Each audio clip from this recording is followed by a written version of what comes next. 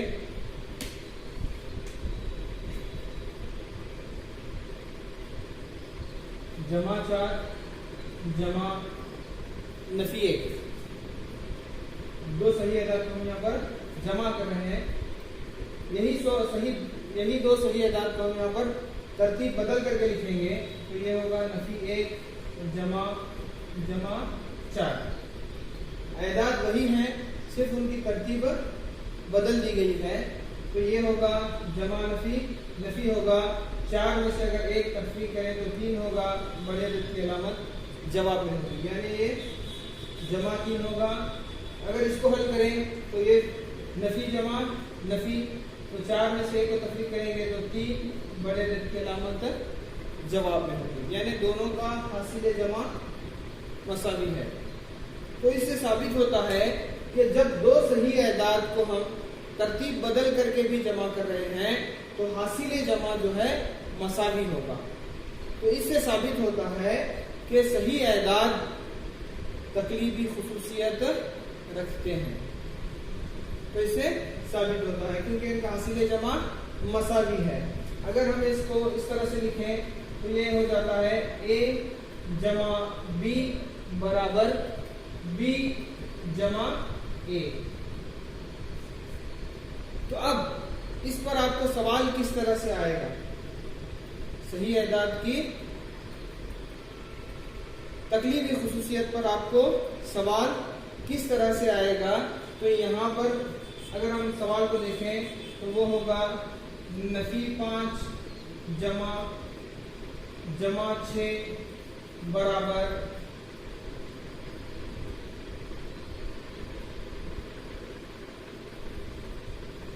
اس طرح سے آپ کو یہاں پر ایک خالی جگہ دی جائے گی، تو اس خالی جگہ میں آپ کو اپنا جواب لکھنا ہوتا ہے۔ تو اس طرح کے سوال اس تقلیبی خصوصیت سے منسلک ہو سکتے ہیں۔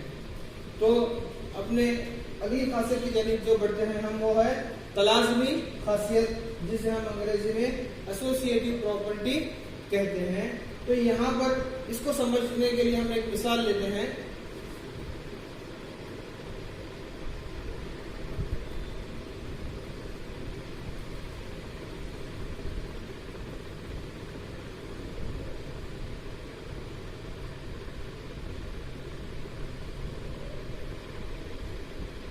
تو یہاں پر ہم 3 صحیح اعداد کو جمع کر رہے ہیں۔ اسی طرح سے یہاں پر بھی LHS میں ہم 3 صحیح اعداد دیے، تو RHS میں بھی وہی 3 صحیح اعداد کو ہم لکھیں گے، تو یہ ہوگا جمع 3 جمع نفی 2 جمع 4۔ اب ہمیں کرنا یہ ہے کہ یہاں پر جو پہلا ہے، پہلے 3 اعداد میں ہم آخر کے 2 اعداد کا گروہ بنائیں گے۔ یہاں پر آخر کے 2 اعداد کا گروہ بنا کر کے جمع کریں گے، اور RHS میں ہم کیا ہے پہلے 2 اعداد کا گروہ بنا کر کے اسے حل کریں گے۔ تو اب یہاں پر یہ ہوگا جمع 3 کا جمع 3 ہوگا، یہ جمع کی علامت۔ اب اس کو ہم حل کرنا ہے، تو یہ نفی جمع نفی ہوگا، 4 میں سے 2 اگر ہم تفریق کریں تو 2 حاصل ہوگا، جواب میں علامت جو ہمارے بڑے عدد کی ہوگی۔ اب یہاں پر پھر اس کو ہم مزید حل کریں تو یہ جمع ہوگا، 3 میں 2 اگر ہم جمع کریں تو ہمیں 5 حاصل ہوگا۔ تو اس طرح سے اس کا جو جواب ہوا جمع 5۔ اب RHS کو اگر ہم حل کر کے دیکھیں تو یہاں پر پہلے دو اعداد کا گروہ بنائیں تو ہم ان کو پہلے جمع کریں گے، اس کے حاصل جمع میں تیسرے عدد کو جمع کریں گے. تو یہ پہلے دو اعداد کا حاصل جمع نفی ہوگا، تو 3 میں سے 2 تفریق کرنے پر 1 حاصل ہوگا، بڑے عدد کی علامت جواب ہے. تو یہ ہو گیا جمع 1 جمع 4. تو یہ پھر کیا ہوگا، جمع ہوگا.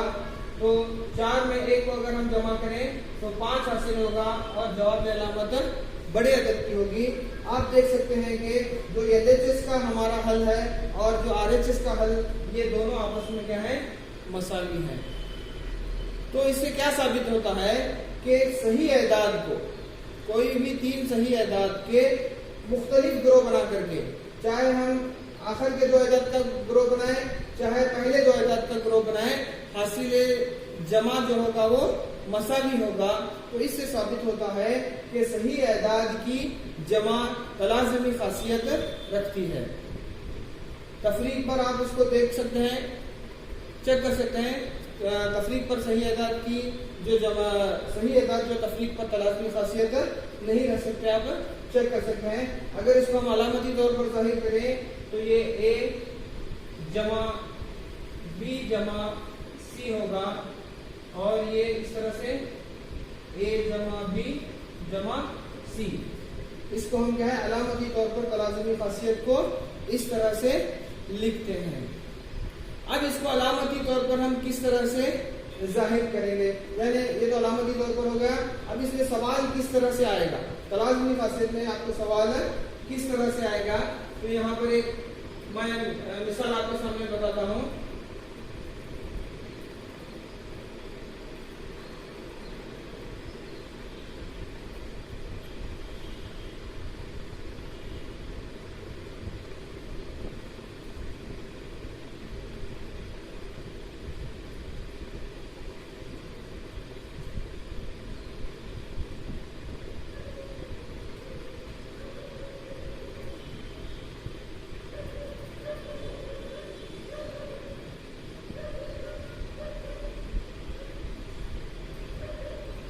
اس طرح کا سوال، یہاں پر بھی آپ کو صرف خالی جگہ میں کون سا عدد آئے گا وہی آپ کو بتانا ہوتا ہے.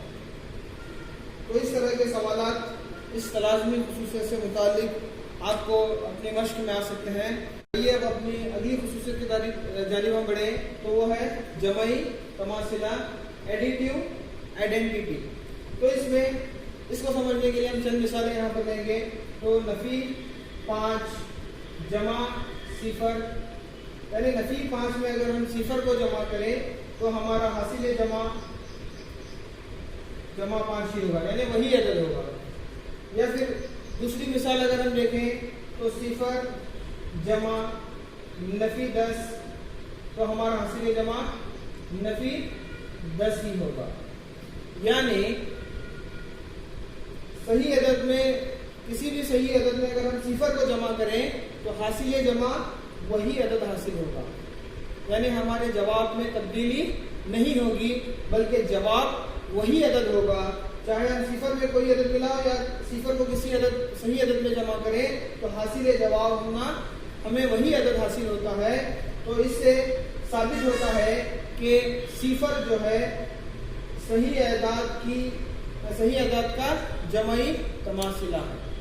تو 0 کو ہم کیا کہیں گے، 0 جمعی تماثلہ ہے. اگر اس کو ہم علامتی طور پر لکھیں تو A جمع 0 برابر A ہوگا. A جمع 0 یا 0 جمع A دونوں کس کے برابر ہوں گے، A کے ہی پر مساوی ہوں گے.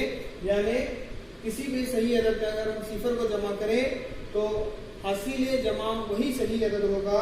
تو صحیح اعداد جو ہے جمعی تماثلہ کہلائے گا. تو اس طرح سے یہ صحیح اعداد پر ہمارا جو سبق ہے اس کا پارٹ 1 یہیں پر اختتام پاتا ہے. پارٹ 2 میں ہم آپ سے پھر ملاقات کریں گے. السلام علیکم ورحمۃ اللہ وبرکاتہ.